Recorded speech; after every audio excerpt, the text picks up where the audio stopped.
Hey, what's going on? This is Jay Farrell. You listening to the Hard Knock Life podcast. What up, though?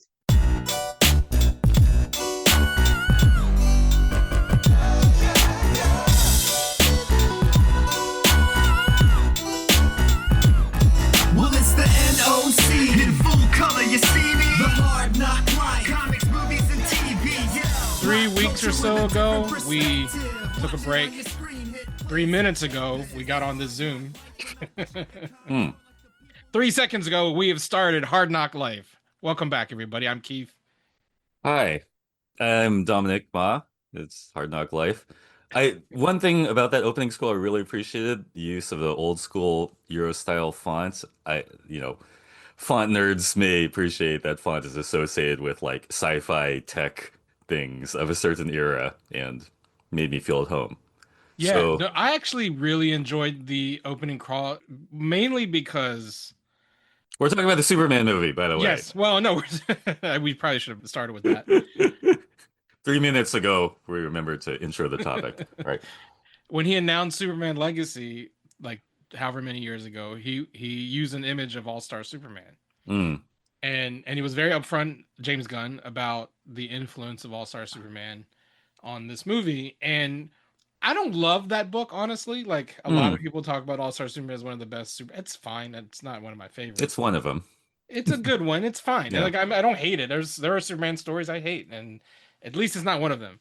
But the most indelible thing for me about All-Star Superman is like the opening page, where it's essentially Grant Morrison and Frank Whiteley doing the entire Superman origin in like 4 panels on one page. And it's kind of like what James Gunn did was the inverse of that, because, in a comic book, it's all visual and, all you need is 4 images and like 4 word balloons to get your point across.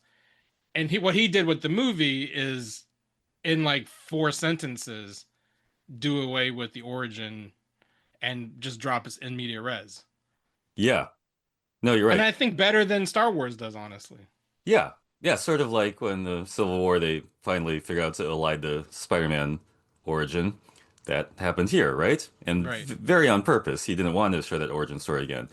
But it's interesting you bring up All-Star Superman because one thing they did in that comic was they graphically showed you in 2 pages the origin Right. story, which they neglected to do in the movie. Do we notice? Yeah, right. They could have graphically showed you There's no montage. in 10 seconds, reminding you, oh, planet blew up, Yeah. spaceship hurtling towards Earth. And that was a very effective beginning, I think, in the comic. Right. Yeah. My favorite thing. compressed- That's the one thing that Yeah. stands out to me more than anything about All-Star Superman. Yeah, we'll get back to it when we talk about the trailer effects, but compressed storytelling, done well.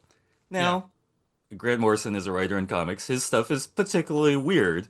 It's Yeah. particularly hard to convey that vibe in a movie. Dense too. Yeah. Yeah, in a movie format, much like Alan Moore is. Like his thing doesn't translate exactly.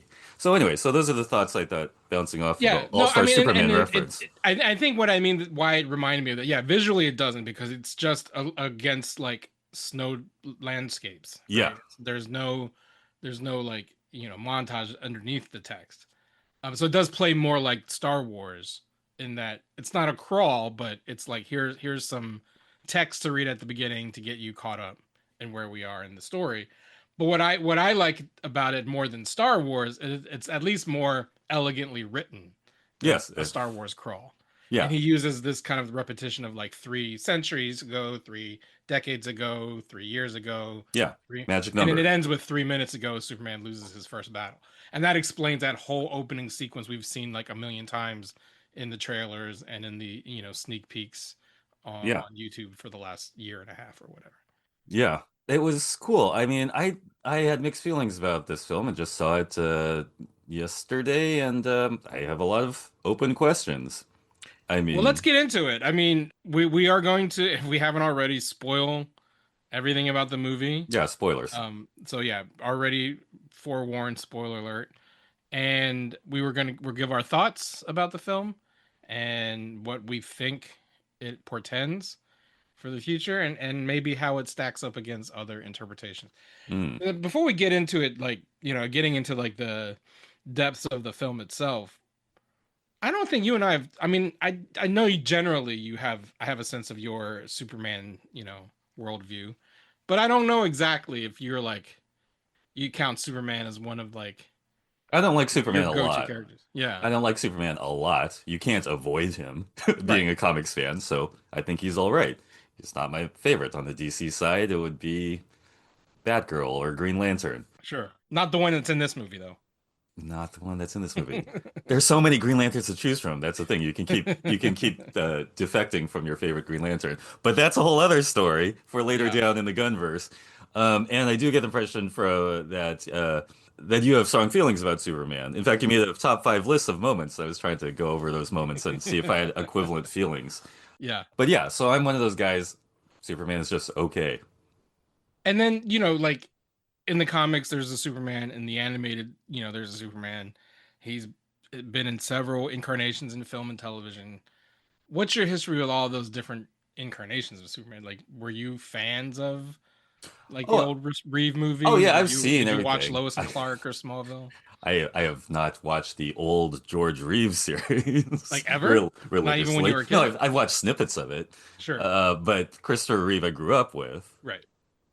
and I thought those movies were. I was a kid. I thought they were slow. They had Even as a kid. yeah, they had grandeur that I didn't quite appreciate. I Yeah. was fully into Star Wars, which had a slightly higher tempo as a movie, right? Yeah. Yeah. Yeah. And Superman, yeah, like.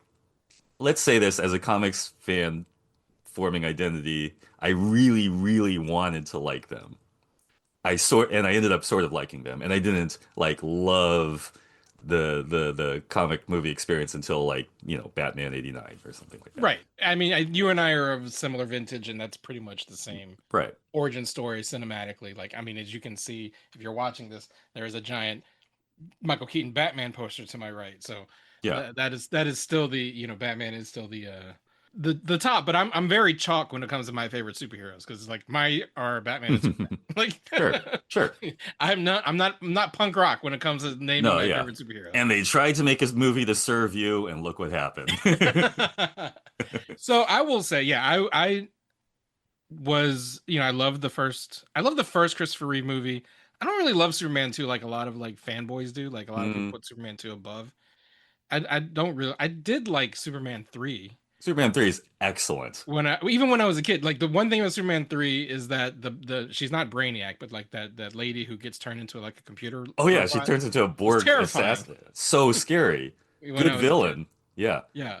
But basically like Bizarro Brainiac, Yeah. Yeah. That was and of great. course the Reeve fighting himself. I didn't appreciate the Richard Pryor stuff until much later in life. When you But revisit it, he's doing a really funny troll of like our oh whole yeah, society. well, back on my DC Multicast podcast, my friend Adam and I rewatched Superman 3 and was like, "Wow, this movie is awesome. Why do people give it such a bad rap?" They didn't know what computers could do yet. How'd they change us?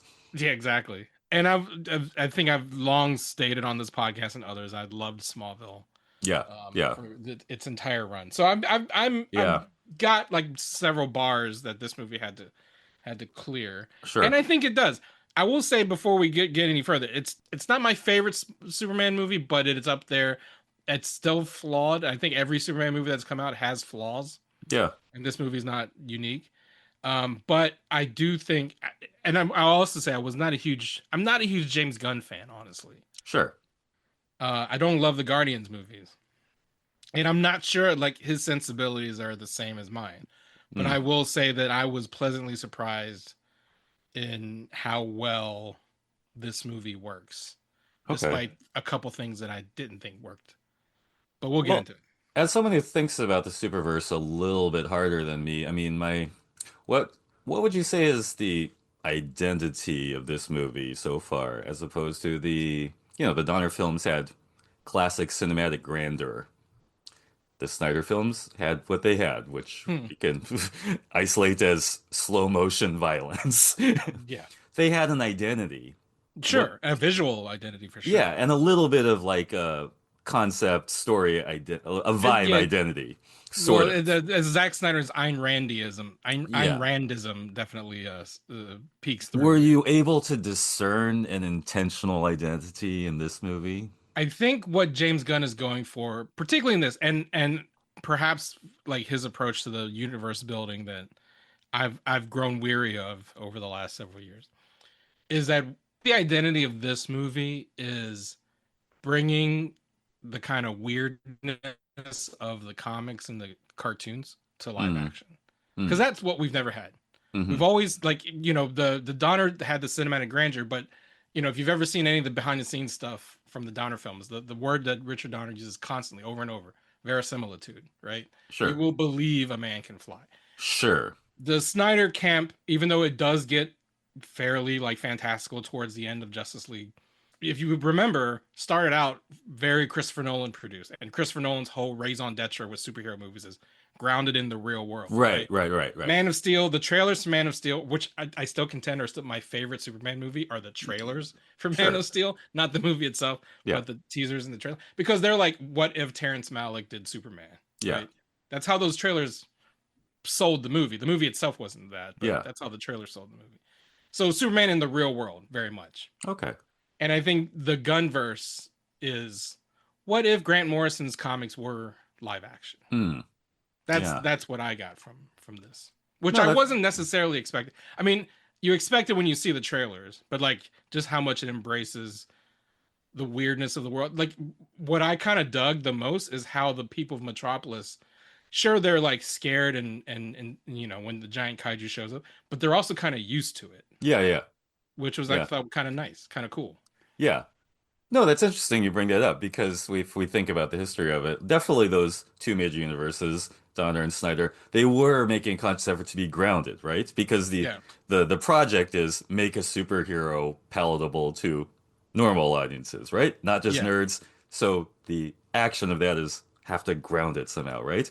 So it'd be interesting if we get to this place where we're not concerned about that anymore, and we yeah, have this sort of it's. And I thought that was like very well illustrated in the sort of everydayness of it, like that scene where, he's they're inside the apartment and outside the window the Justice Gang is just fighting a thing, and yeah, that happens in Metropolis every day. You know what I'm saying? right. Like And that. it's normal. Yeah, that was like a comic book shared universe kind of thing. Oh yeah, Justice Gang is just doing this thing over here. It involves an alien starfish.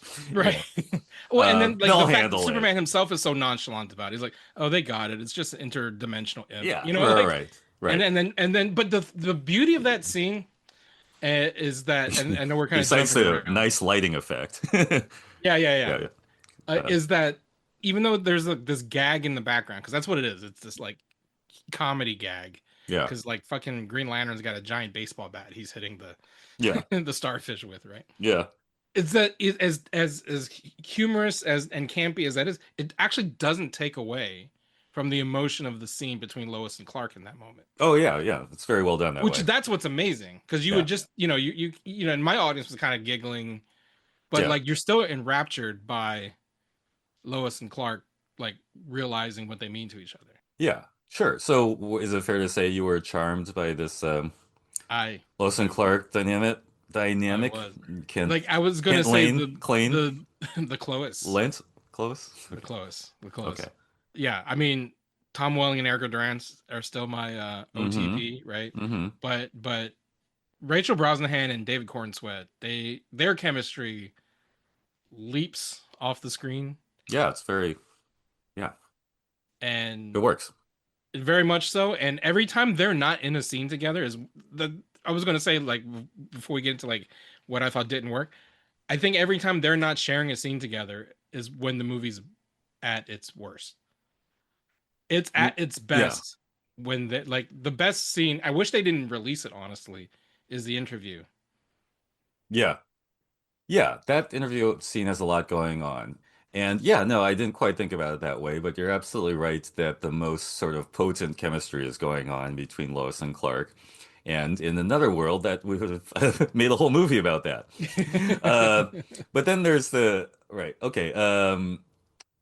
So we're We gonna jump all. There's no like structure to this right. conversation. We're Just if definitely you're wondering. going to come back to that part. But just offshoot for a minute. So one of Gunn's other special tricks is diving into the deep catalog of C tier characters that normal Yeah. people haven't heard of. So, like, as a fan, did you want to see Metamorpho, Guy Gardner, Mr. Terrific. I'm not sure, like, was the fan service itch scratched there, or that's another question I have. Yeah, no, here's the thing. Like, one of the fears going into the movie, was, is it going to be overstuffed? Like, Mm-hmm. it is a Superman. James Gunn said in previous interviews, the inclusion of the Justice League or the Justice Gang characters was, kind of showing Clark in that world, because you have Clark on the farm, you have Clark in the Daily Planet, but then Superman has coworkers too. Like, especially in a world like this DCU, where it's not like, Man of Steel, he's the only superhero in the universe. He interacts with other metahumans. So there was that kind of like, reasoning or rationale, but I was still hesitant. Mm-hmm. But I gotta say that aside from Lois and Clark and Lex, like the Metropolis Trinity shine in this movie for sure. Mm-hmm. But the non, Superman characters that I like the most were definitely Mr. Terrific, and I thought Metamorpho was handled better than I anticipated he would be. Yeah. Yeah, I was mainly like Metamorpho is a hard one to do. Like, so I was Yeah, and it interested. works. I was interested in that. Yeah. Because I love Metamorpho as a comic character, but he's Yeah. one of those characters that was like, it's not. He's either going to be a joke on screen, or Yeah. usually he's going to not look anything like the comics because they have to find some grounded reason to make him, able to access all the elements. So he'll just be brown Purple. and gray. Yeah, and he's purple and orange at the same time, and that's weird. Yeah. Yeah, yeah. Right. But like, if this was, it's like when they did Josh Trank's Fantastic Four, and the Thing was just like mm, like a giant rock monster. mm. Like it loses the whimsy. And Metamorpho, as tragic a character as he is still a very whimsical character Yeah. in that he can form, anything he wants. And Yeah. Anthony Carrigan's great, but no, let's just dedicate some time to Eddie Gathegi as Mr. Terrific, Yeah. because he is the standout Yeah. character outside of the Superman core. Yeah, and Mr. Terrific is a relatively new character in the DC pantheon, and I honestly don't know him that well, um, but I like his performance, and Well, the Michael Holt I like Mike's version interview is with him, is honestly. new-ish, because Yeah. Mr. Terrific is like a gold. He's like one of those legacy Justice Society characters, Okay. where there was a Mr. Terrific in the 40s, There just was. like there Yeah. was a Green Lantern and Jay Garrick Flash.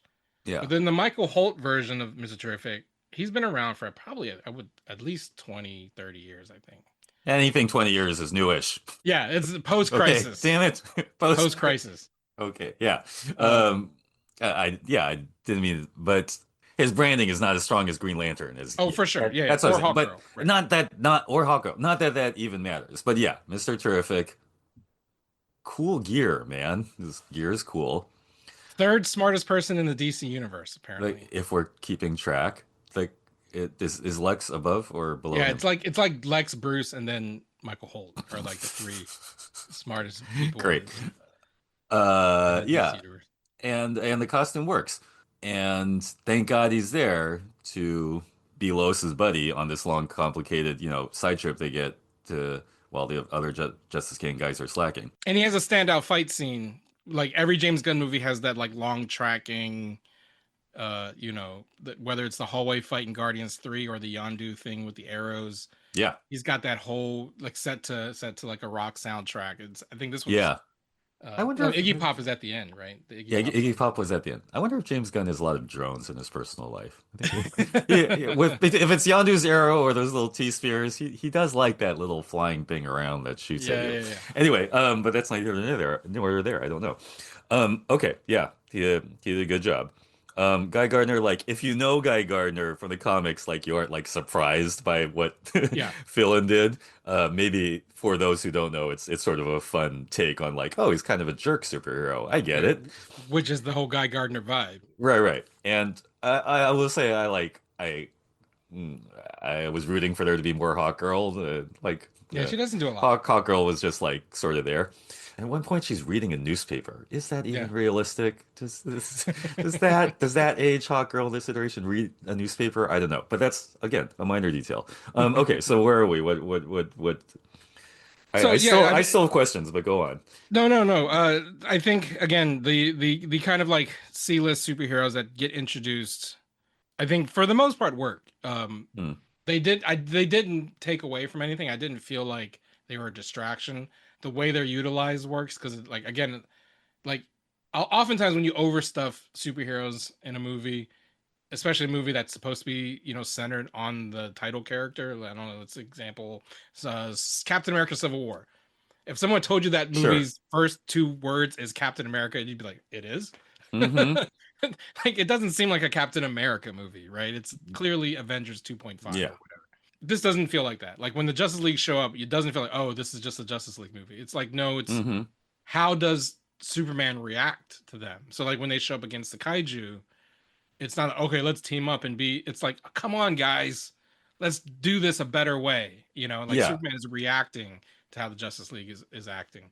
Yeah. So like that's what I appreciated, like how it was written, that it never takes away. Even like the Crypto, I thought Crypto, as much as I love dogs and thought Crypto was cute in the first trailer, when all the marketing became Crypto, it was almost concerning that, like, oh, this movie would be like the second lead is the dog. Mm. And even then, Crypto, I feel like, works in the context of the film, and he's not in it like as much as they make you think he is. Yeah.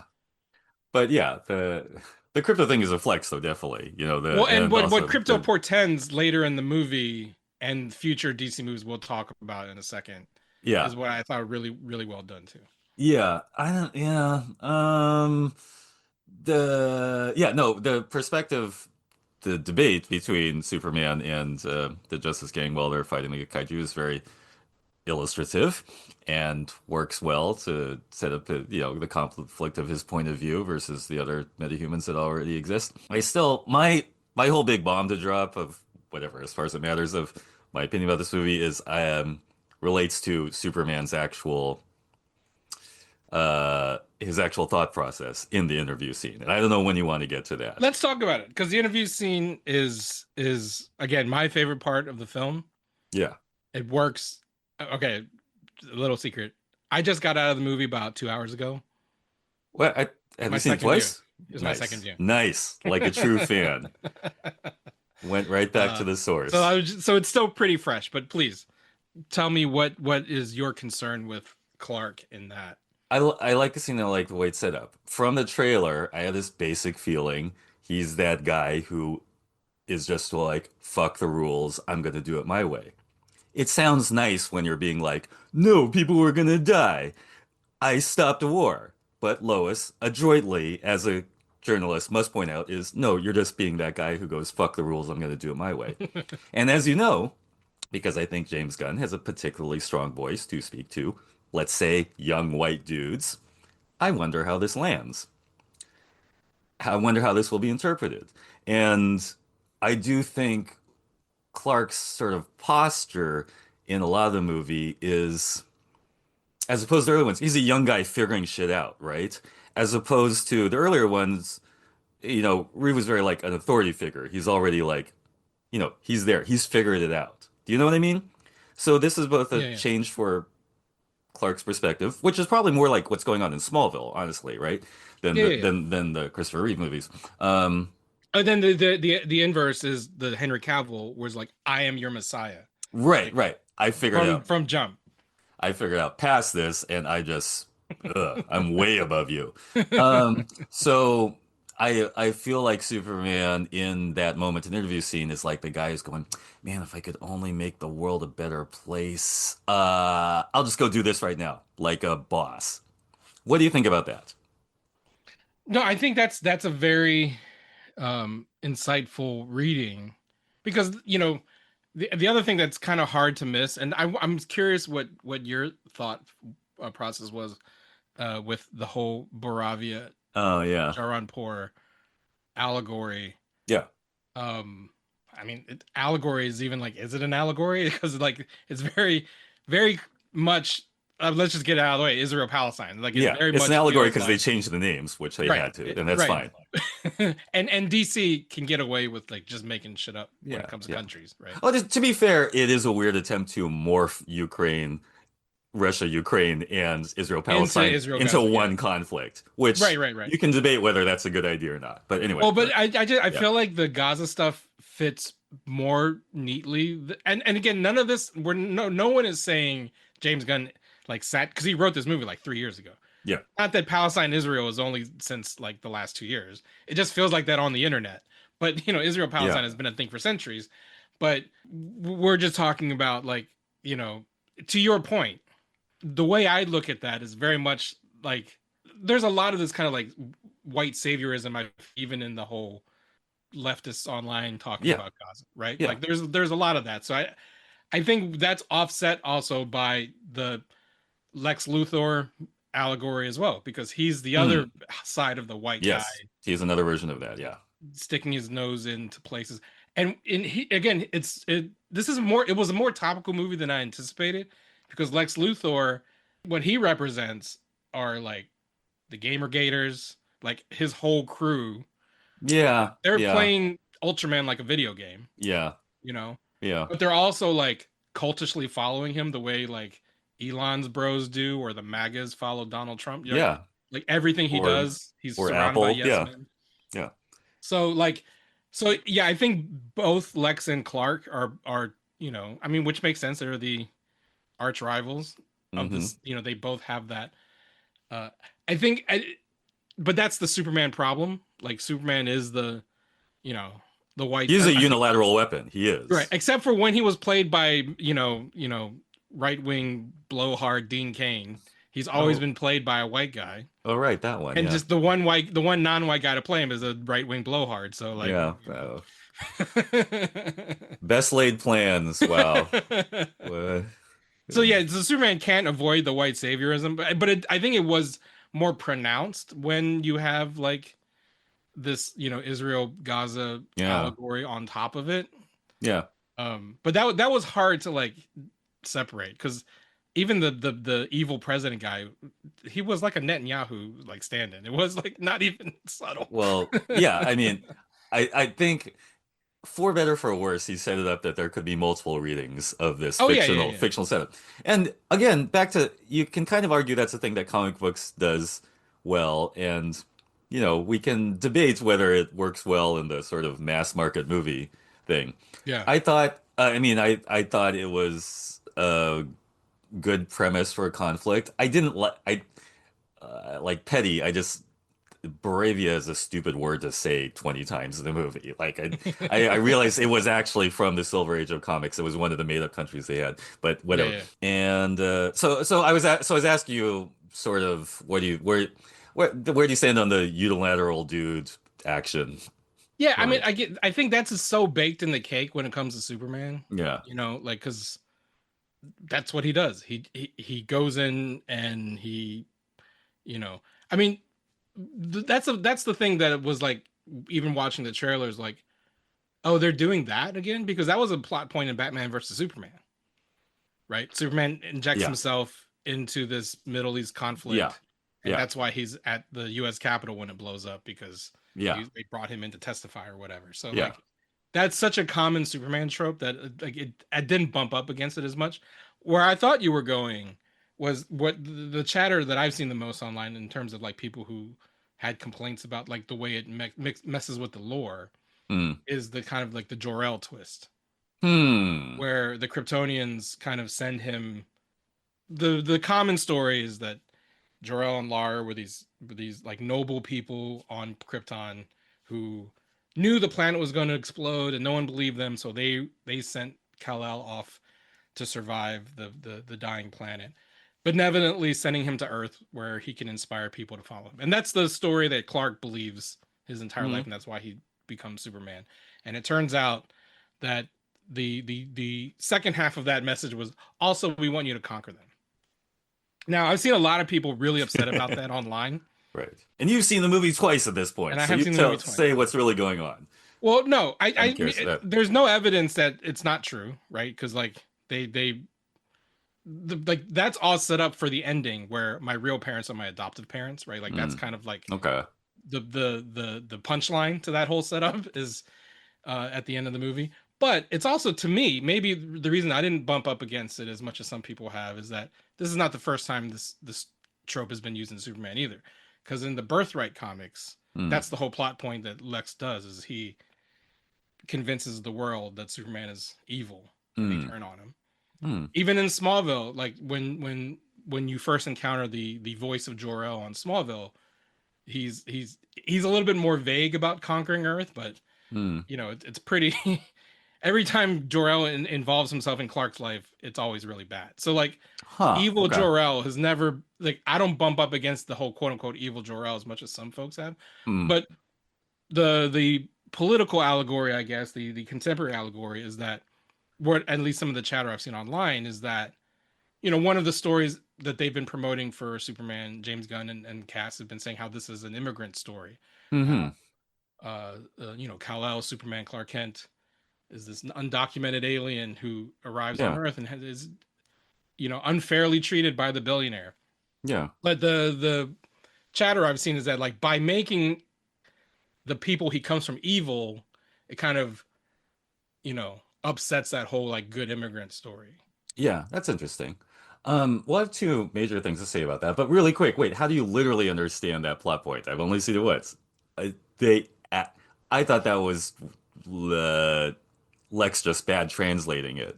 So Well, I think that's how you'll get out of it. I think eventually, if James Gunn wants to write himself out of like the Jor-El was evil story, it was either Lex doctored it somehow, the engineer fucked with it somehow when she downloaded the yeah, story. because right. Okay. But upon second viewing, they do make it. They like, even Mr. Terrific says, nope, it's definitely authentic. Right, which And is like, okay, so he's smart, so he must know. Okay, yeah, let me right. let me give my two mini rants that uh, get in relate to that. Okay, one thing, yes, the immigrant story is well taken. People disputing it, they're focusing on the wrong immigrant story. It's a Jewish immigrant story Mhm. from the 30s or the 40s, and I'm gonna say Jewish a lot here, and I mean it in the descriptive way, not in that way like people are like Jewish. No, I just mean Jewish. Superman is Jewish coded. Superman is Jewish coded. Most of the superheroes were invented by Jewish people. Most of the ones. I don't think Batman, but like most of the ones that are in the I think pantheon. Bob If Kane was Jewish. yeah, if you factor in Stan Lee and all the DC guys, most superheroes were created by Jewish people, and it's not a mystery why.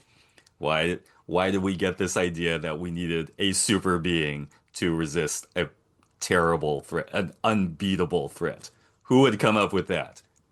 Right, Jews and escaping the all the Holocaust. superheroes were born in the 30s. Let's not Yeah, forget that yeah. either. So let's get a little history in here. And so Superman is Jewish coded in many ways. The black hair, so it's kind of curly, and they bring it out even a little bit in the way his parents appear in this movie.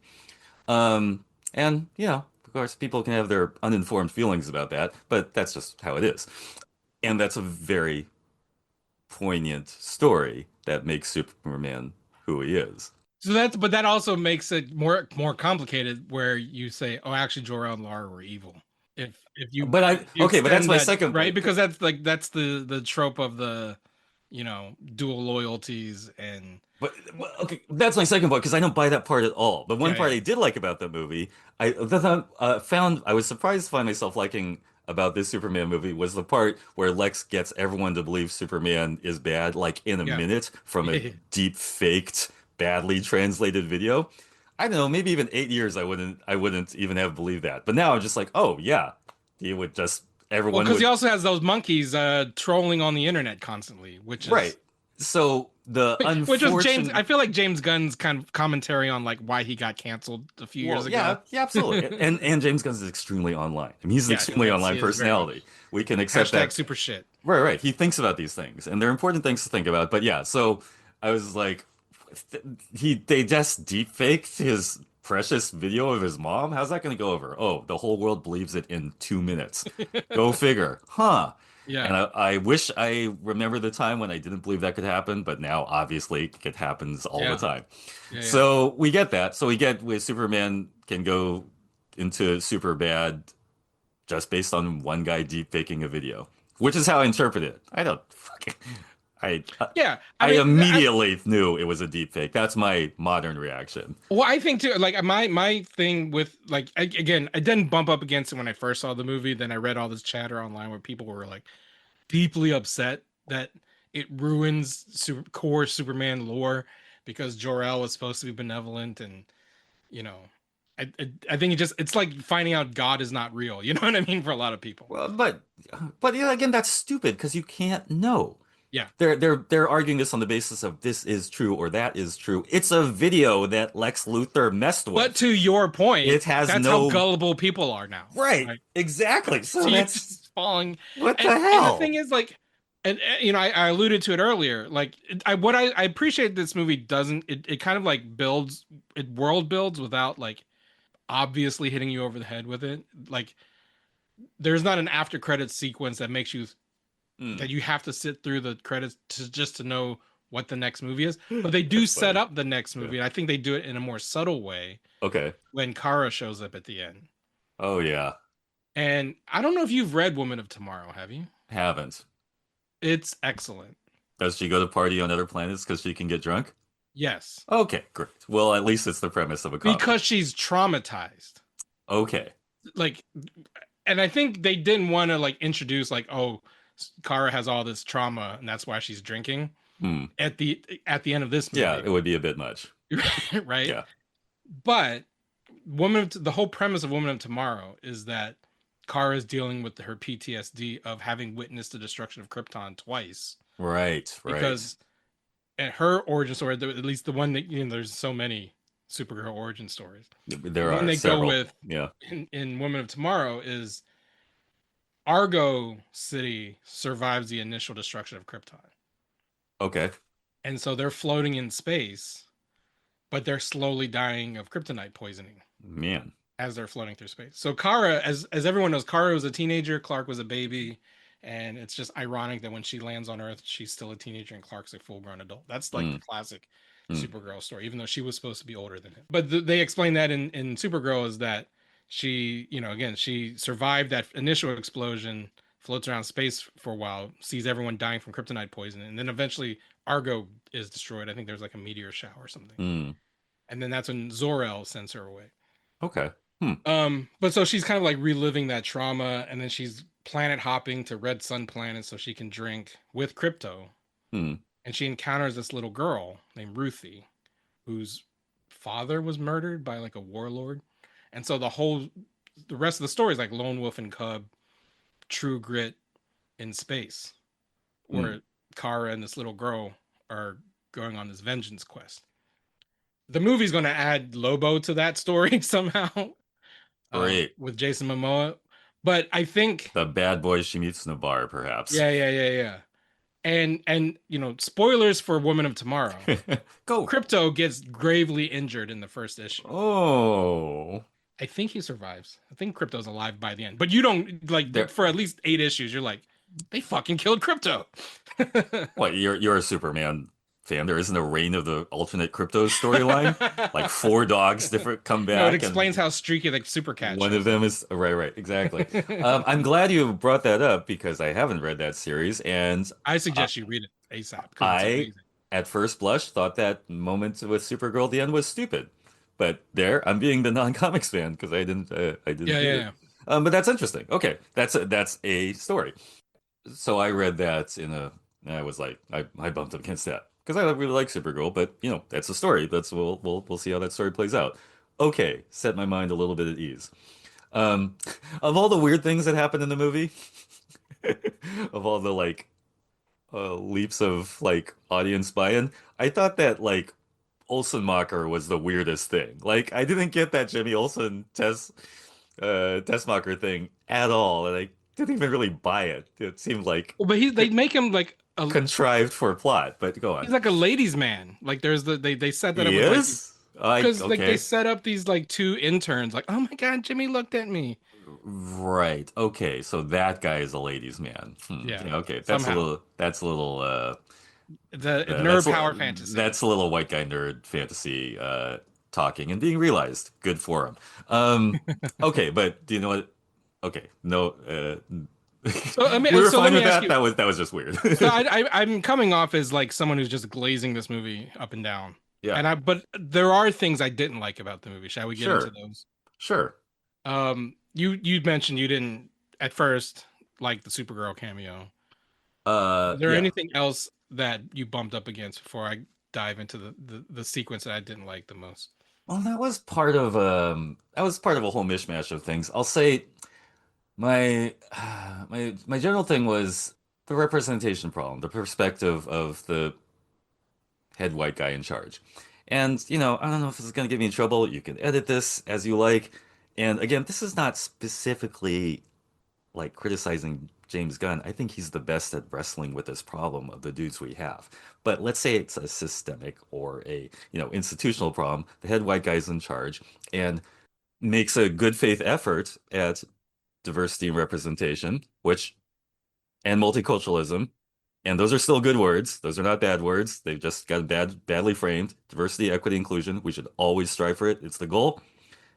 But the people end up being the non-white people are commented on rather than giving a chance to give their own comment. Sorry, that was a long-winded way of saying Molly of Molly's falafel. Did he get kind of fridged so that we could see that Lex was bad? Could he have had more comment to say for himself? We spend a whole lot of time worrying about whether Metamorpho's baby is gonna die. We've got emotional investment in that. Do we have emotional investment in Molly, and is he allowed to say something, or is he just being quote unquote fridged, which we usually apply to women? So that's one thing. Yeah. I mean, that's not wrong. I mean, he definitely gets fridged because Lex shoots him in the face. Yeah. um but like I didn't bump up on it. I have read, I believe Mike talked about that in his review as well. Yeah, yeah. Yeah, I mean, the thing is, like, had that not been brown guy and it was just another random Metropolis citizen off the street, would you still have bumped up against it? Because is it because he's a brown person? Definitely because he's a Yeah, brown person. And he's there to be read as representative of our Middle East conflict for whatever, in that non-specific way that we do comic book character yeah, strains to read for things. And yeah, they go way out of their way to have zero body count for all Metropolis citizens and all dogs. That's all and thesis of squirrels.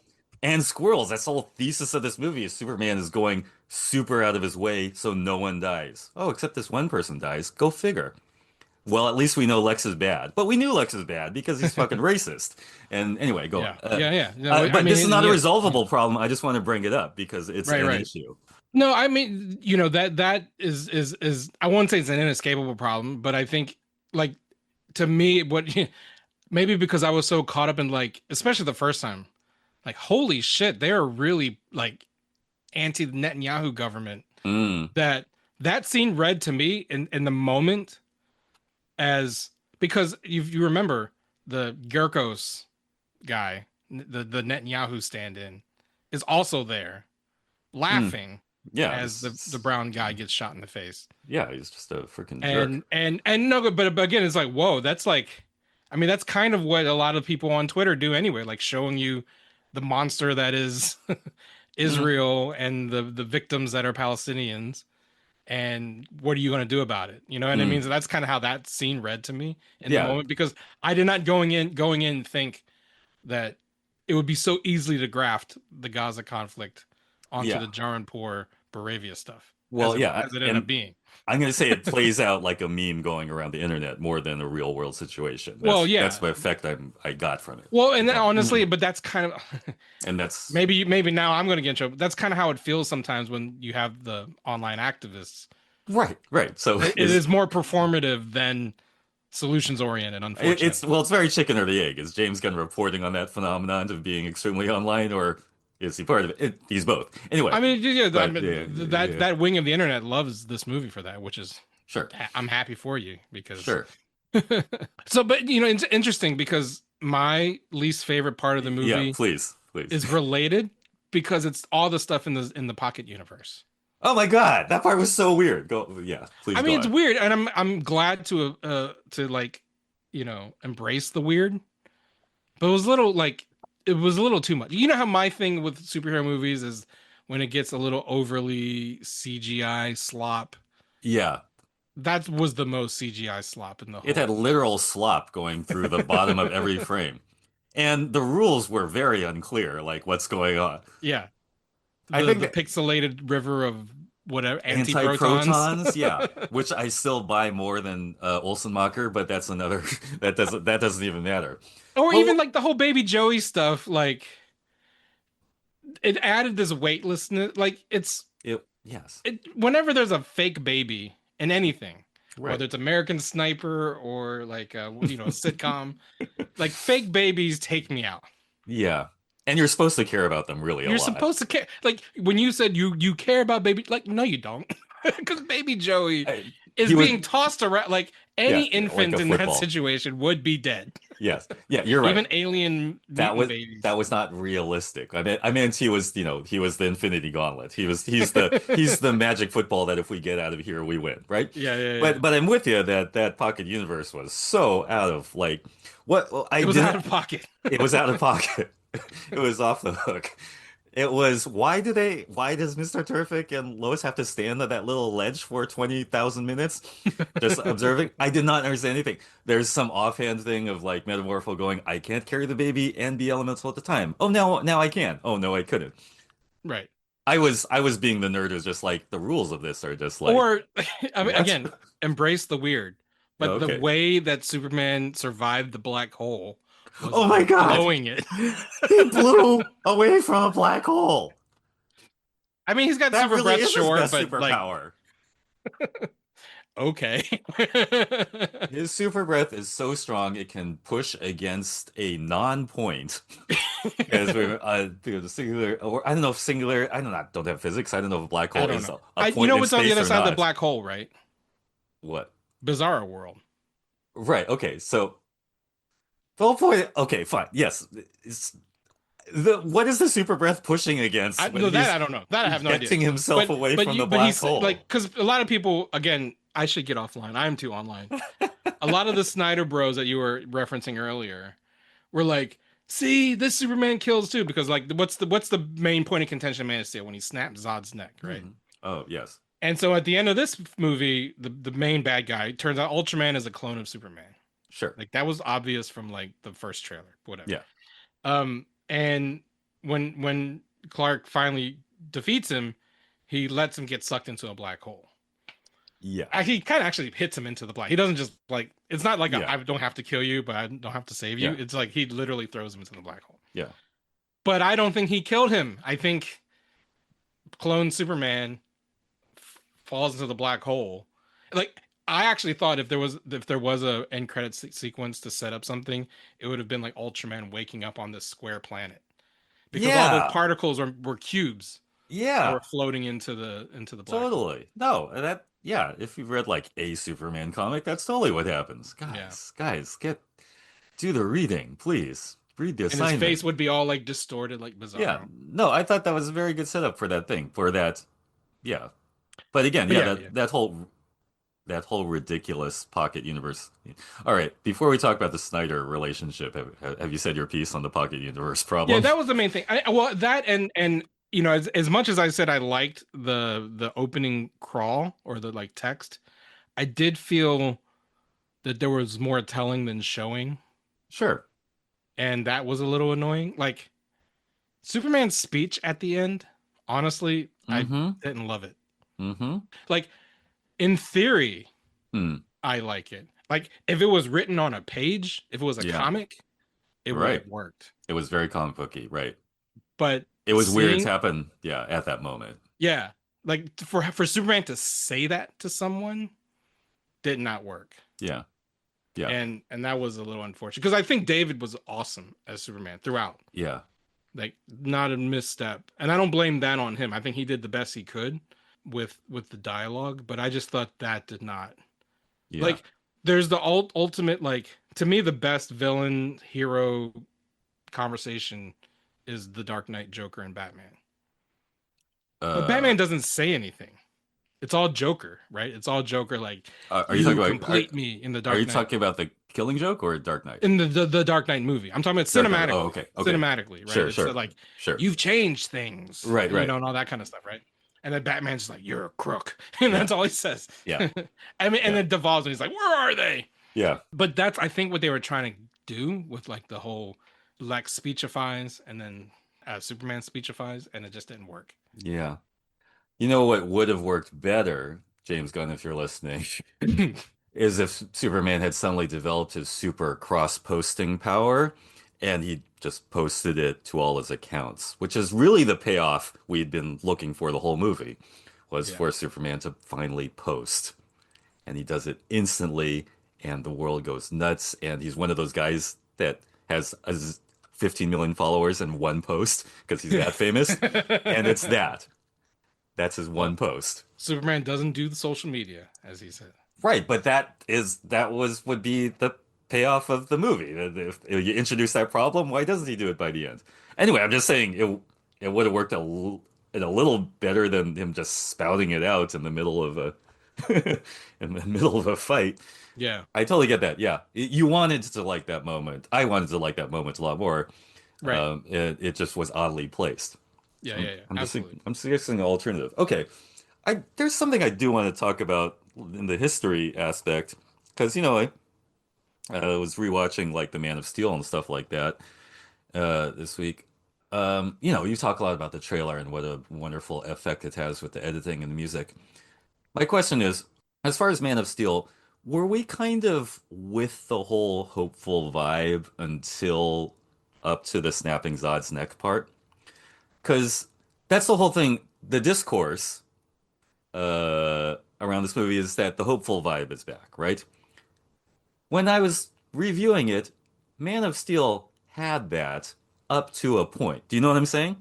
And then it started being Snap Zod's The neck, disaster porn at the end. Yeah. and then it started being Batman versus Superman, and they're just fucking cold sociopathic personalities. Right. But Man of Steel had that to a point, or did it? That's my No, question. I mean, I used to argue like the first 3/4 of that movie I really love, Sure. Yeah. because again it's a very, I mean, it was actually Zack Snyder at his most like reined in, Yeah. because he's not, it's almost like the third act of Man of Steel is when self-indulgent Zack Snyder shows up, Maybe and that's then what happened. Yeah. and then that Batman versus Superman and Snyder cut become just full on masturbatory Snyder stuff, right? Yeah. But the first 3/4 of Man of Steel is Christopher Nolan like, hey, let's not have 10 minutes of slow motion in this scene. Let's Yeah. let the actors kind of act a little bit. You Yeah. know what I mean? Who Like, cares how many bullet casings there are? exactly, right? But go on. Yeah. But so, because yeah, I mean, there are aspects of the Man of Steel that I absolutely adore. I think the Hans Zimmer score is still amazing, and I appreciate. I've said this before. Like, I didn't mind the John Williams remix in this Mm. movie, Mm-hmm. because at least it was a remix. Like, Mm-hmm. it wasn't, because it didn't work in, to me, I don't feel like Superman, it hurts Superman Returns, Mm-hmm. and it hurts the Joss Whedon Snyder Justice League, because like when all of a sudden the Superman march comes on and it's clearly the 78 music, but it's not Christopher Reeve, Mm-hmm. it's doesn't make sense. Like when Michael Mm. Keaton's Batman theme plays over Ben Affleck, it doesn't make sense in my head. Okay. You know what I mean? I'm also, but I'm weird that way. I'm also the person that says Kevin Conroy didn't have to voice every version of Batman. Like, Okay. anyway, Yeah. sorry, I'm treading Fair on enough. dangerous waters here. Fair enough. So yeah, there are aspects of Man of Steel that I absolutely, I do think it's still bleaker than it needs to be as a Yeah. Superman movie. It You know, definitely ends up that way. but even in the beginning, like the Jonathan Kent stuff in Man of Steel, I don't love. Okay, yeah, that part is wonky, and the extended bit of Civil War on Krypton is a little wonky. Yeah, I was just asking in a way because people are talking so much about the hopeful part, and Mhm. for good reason. We should. It's nice that Superman is trying to be like morally consistent, I just love that Superman's a goofball, and and like he's corny, like naturally he's a corny. goofball. Yes, he is naturally corny. That's Like a nice way to his put it. first word in the movie is golly. Yeah, Come on, and like right. That's cool. But again, my nerd is going, why didn't you say Great Scott? He says golly and he says good gosh, at 2 points. It's like that was a perfect time to Easter egg one of his weirder sayings, like "Great Caesar's ghost," or no, Well, Perry says that, right? that's Perry. But Superman does say "Great Scott," doesn't he? Or am I mixing him up with someone else? I don't He know. has some weird saying. Anyway, it's not. Like so It's like not that important. It's not my important favorite at all. Clovis moment to Yeah. go back to that Yeah. is at the very end when they're floating and they're making out. And earlier in the film, Superman says he says I love you to Lois, and it kind of Yeah. throws her off. And then she returns it at the very end. But my favorite part is his reaction. He Hmm. has this big dumb grin and he goes and it was like my heart melted. I was He, like, of course Clark would react to Lois saying I love you with mm, a he is kind of a lovable, and dopey guy what there. did you think of the Kents? Because I've heard mixed reactions about Ma and Pa in this movie. I thought they were all right. I don't know the whole lore. Mom has a deeper Southern accent that she's ever They're had. a little bit deeper south than Kansas. I did feel like it was Yeah, I like don't think geographically might have that's a been, Kansas accent she had. But that's fine. but it's That's a rural. They're definitely rural red America. That's for sure. they are totally rural. We can't have the super dog killing their cows. But the reason I bring that up is going Yeah. back to Man of Steel. Like Jonathan Kent telling Clark, maybe you should have let people die. Always rubbed me wrong. Yeah, In that Man of was Steel. terrible. That's terrible. And then the whole stupid tornado scene. Yeah, okay, yeah. I Because I love the one thing that I'm so grateful for James Gunn is that I've argued this as long as there have been Superman movies. You don't need to kill Pa Kent. Like that was a precedent. I think the set with Richard Donner. I'm not sure if the comics has always been Ma and Pa are dead, or at least Pa's dead. Oh, yeah, that's true. No, that was I think this Donner did that. Because I think Richard Donner was wanted to prove the one thing Superman can't do is Yeah. save his dad. Yeah, that was a But very that's but I feel like that's unnecessary because that's what the Krypton story is. Like he right, can't yeah. save his parents because they're already dead. But Ma and Pa are people he can always rely on. So Right. like Lois and Clark had them alive when he was Superman, and since then they've always had only one parent alive. Because Mm, even in that's Smallville right. they killed Jonathan at some point in the series. Yeah. And I always thought I always wanted to see a mom pop alive while Superman was doing his thing, and I was appreciative that they kept that. Yeah. No, that's a really good point. Donner did it so well, people thought that was necessary. Right. And Like Donner oh, did it's like it I have to kill them in Crime Alley. I have to right. give Pa Kent a heart It's attack. not actually part of the lore. It's Right. it's movie lore. And let's be real, Donner did that because he couldn't have a gigantic civil war scene on Krypton or any of that shit to like make the Krypton thing seem more. He invented a very simple human way to make that meaningful lesson, and not everyone is good at it. Wait, remind me, in Smallville, did the Duke boy dies or Yeah. he doesn't? What's his name? Is John Schneider or John Schneider. Yeah. He also has a heart attack. oh, okay. But So his you're heart right. attack was brought up. It's too complicated. It was brought on Okay. because he actually imbued the powers of a Kryptonian to stop Oh Clark from going God. rogue. Okay. It's fine. It's not. We don't Smallville got was to get into also Smallville lore. it was also off the hook in many ways. But okay, yeah, Yeah. yeah, yeah, you're right. So that's good. So yes, so parents don't have to die, or Yeah, you Earth don't have to parents kill the do parents. not have to die. Right. I thought they were fine. They seem like a nice couple, a nice old couple.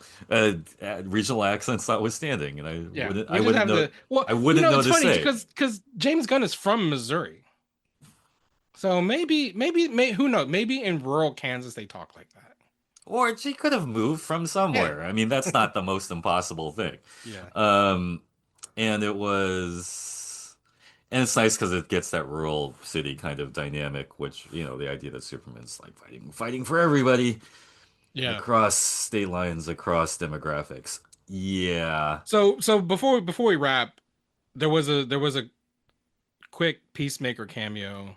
Mm. That's the next thing in the DCU. Peacemaker, You, I think, is in August. hmm. You liked the first season, right? Ish. Half-ish. Yeah. Everything I said about my questions about the head white guy in charge and James Gunn phenomenon very much in Also applies. Peacemaker. Very much applies to Peacemaker, so I like it half. Yeah. Um, By the way, the newly rechristened HBO Max, right? I know this is Yes. another Oh, one of your shall we favorite get into rants. that? They missed another chance to call it WHBO Max, but Yeah, yeah. I don't anyway. even know Warner Brothers is like the driving force for anything anymore either. Like no, there was no Warner Brothers title card on Superman. Oh, really? Oh, there wasn't? Yeah, Okay. there was no water tower, no play it again, Sam. The Hmm. what's the song? Da da da da da da da Yeah, da yeah. da As da. time goes by, there was none of Yeah. that at the beginning. It was, I think, first Oh, DC movie with no yeah. Warner Brothers opening. Interesting. Yeah. Huh. Just opened with the DC Studios. But anyway, Peacemaker is gonna coming back to HBO Max. Coming back to HBO Max, I think Superman might show up now. I Oh, have a strong feeling totally. Torrance Sweat will show up on this season at Totally. some point. Why not? Because it'll be a really funny scene of Peacemaker, the guy with basically no powers and a helmet, and Superman. They'll probably fight, and it'll be hilarious. Well, there were pocket universes in Peacemaker, so that's probably Oh, were there? some sort of yeah. I His KKK dad had a quantum unfolding chamber in his apartment or I whatever. fucking glossed over that. Yeah. Okay. And the Yeah. trailer for Peacemaker season 2 has alternate universe Peacemaker show up, so they're Oh, probably going to be great. dealing with the multiverse at some point, which they kind of have to since Peacemaker season 1 was a whole different universe. Because if you recall, Right. the original Snyderverse Justice League showed up at the end. So Right. Oh, that'll keep the continuity nerds happy. So, are you saying Peacemaker is the anchor being of the reconstituted DC universe? potentially him and Amanda Waller are the only two holdovers from. Hmm. But so yeah, I mean, how do you foresee the future of the DC universe under the purview of Mr. Gunn? More white guys doing white guy things. Well, he's a, he's the best at wrestling with this question. At least he knows it's a question. Hmm. And I'm trying to think of an example so it's not so abstract. I mean, you know kind of what I'm getting at, right? I mean, the question, because my thing is, as long as he shows other sides of the coin, I'm okay. Mm-hmm. Like that's what we were saying, that like yes, Superman is a white guy who's doing. I mean, but that's never a problem, right? It's never a problem to have multi-dimensional white people in stories. That's the thing. Okay. A thing James Gunn is really good at, he's really good at drawing characters with these little cinematic strokes. It's a talented filmmaker.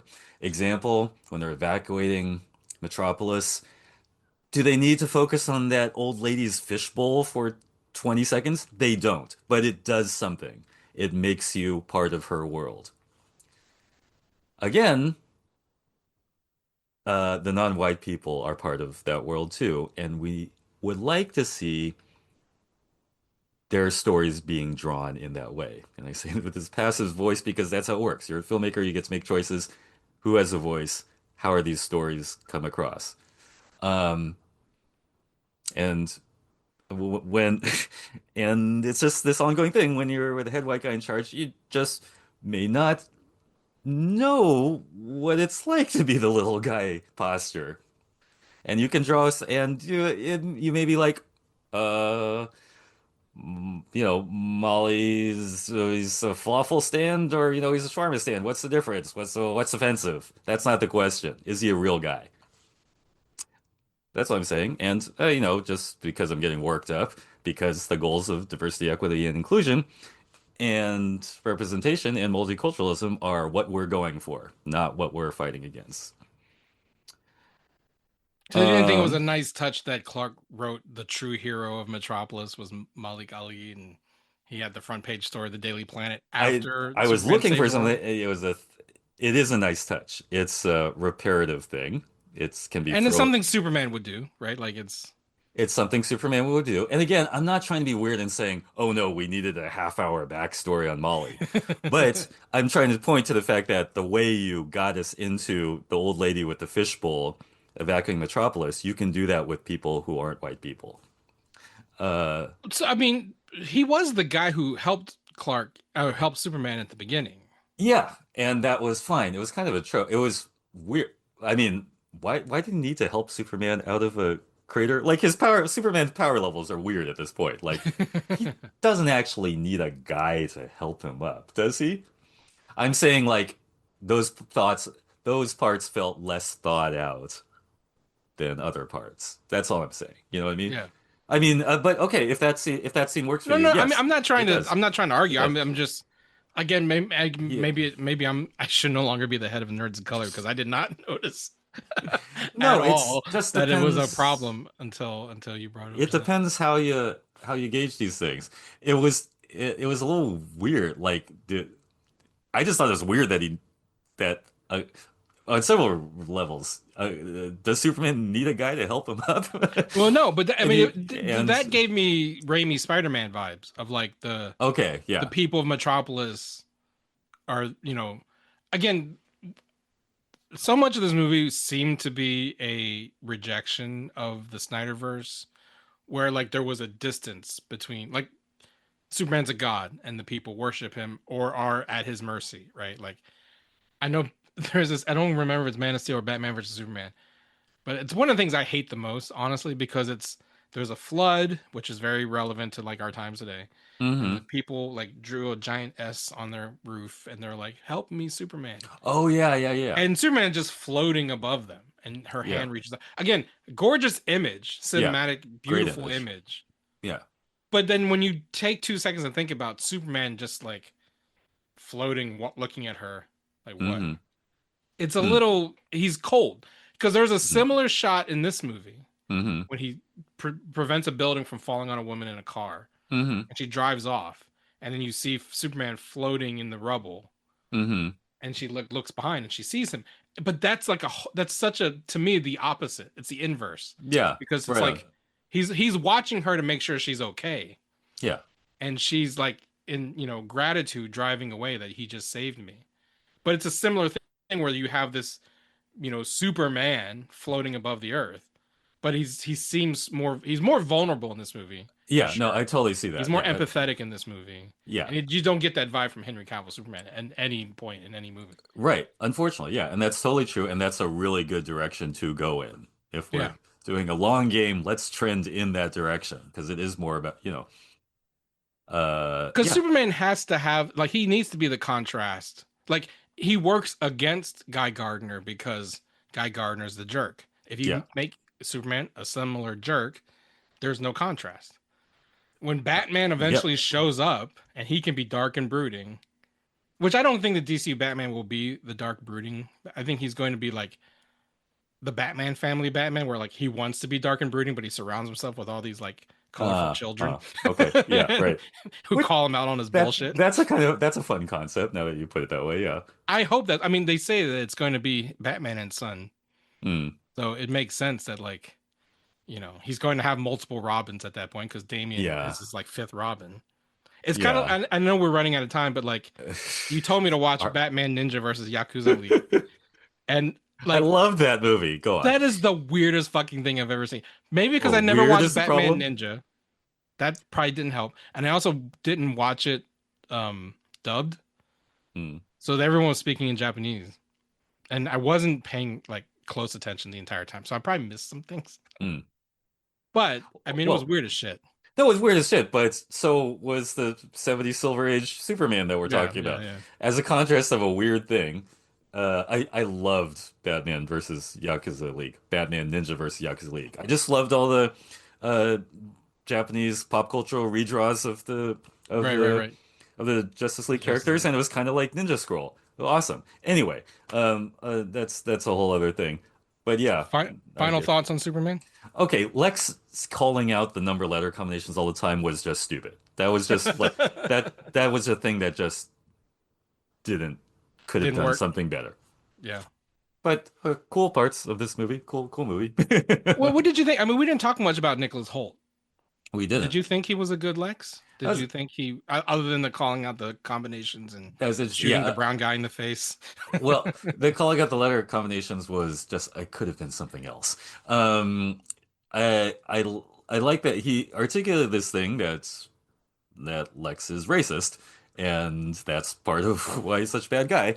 And again, back to the end when Superman is awkward on human speech. He also has a speech which is interesting, like envy. What is it good for? Can it make Mm. human beings rise to some occasion, or is it really keeping them down? That's an interesting part of Lex's whole mindset. That I don't know. What did you think? Because I know. I thought Holt was great. I mean, he's still not my like Michael Rosenbaum is still the best Lex Luthor. I do think hmm it's hard because this movie was like right at 2 hours. Lex Luthor's probably in it for probably the total of like 45 minutes, just yeah, total screen time.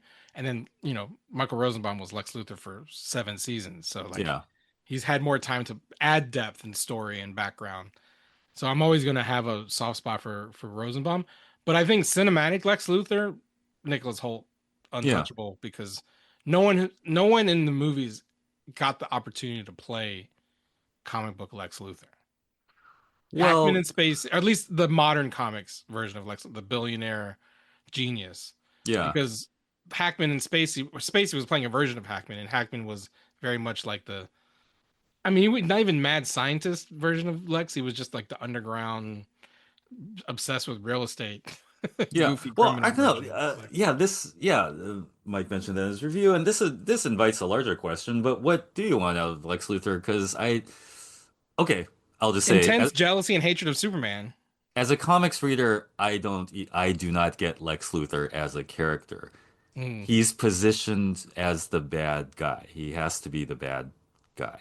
He occasionally does something to prove that he's bad. But I'm saying, like in Smallville, for example, Michael Rosenbaum was kind of Yeah, he's not sexy. bad. He's not bad for Right. He's most of the it.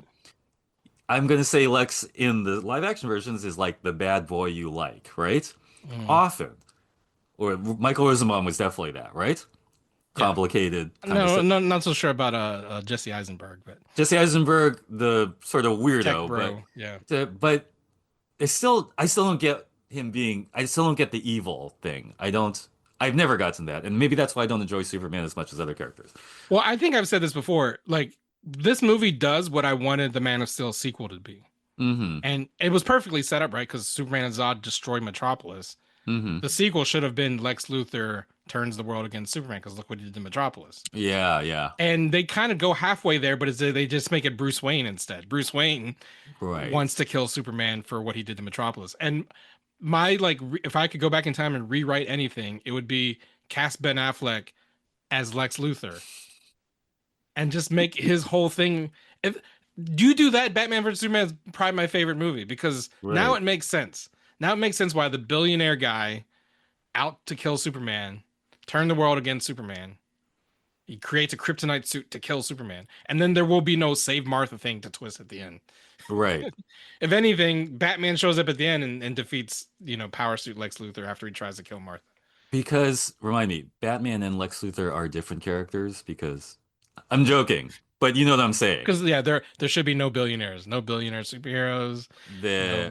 They're in real life there's the same guy. Yeah. Okay? Well, But so one's good what's and evil one's about bad. Lex Luthor? He's a One's good and fucking one's bad. billionaire. That's what's evil about him. Anyway, that's it for Hard Knock Life. We're gonna That's billionaire. That should be the next TV. probably take another hiatus. Maybe come back for Fantastic Four. I'm not sure. Oh yeah, Fantastic Four. That's the other ball of wax. Till then, what you got going on, Dom? I'm Dama, and on the socials, DOMMAH. I'm still doing songs with 12 Valentines, which you can find the musics on the music places. I did want to say I saw this nice indie movie called Daniela Forever, and I'm going to write up a review of it on Nerds of Color, hopefully today. It has Henry Golding in it, acting his ass off. Was Henry Golding ever in the Superman mix? I wanted him to play Superman when Henry. You got have dropped said out. that. Yeah. Okay. Because I thought he's named Henry. He's a handsome guy. Put Yeah. on a couple pounds, he could look like Superman. Yeah, I don't know. I'll get into it in the review, but both it's my most, I think, Henry Golding's most impressive acting turn that I've ever seen. And I know we just started with this guy, but it really makes you think of him being Superman as well. Anyway, Daniela Forever on the nerdsofcolor.org pretty soon. And yourself, Keith? I'm on social media as hashtag supershit, and you can follow the Nerds of Color at the Nerds of Color on all platforms. Check us out on YouTube, subscribe, leave a like, find us on Apple Podcasts, Spotify, everywhere you get podcasts. That's it for Hard Knock Life. Until next time, The engineer was a weird thing we didn't talk about. Maybe we'll come back and do another Superman episode. We could do a part 2. There was a lot to talk about. Thank you, James Gunn, for giving us a whole lot to talk about. We maybe cannot we'll say. Be back, maybe we won't. Who knows? Right. We cannot. Podcasts will have fodder for seasons and seasons. Yes, sir. This is the hard knock life, but not the chicken kind.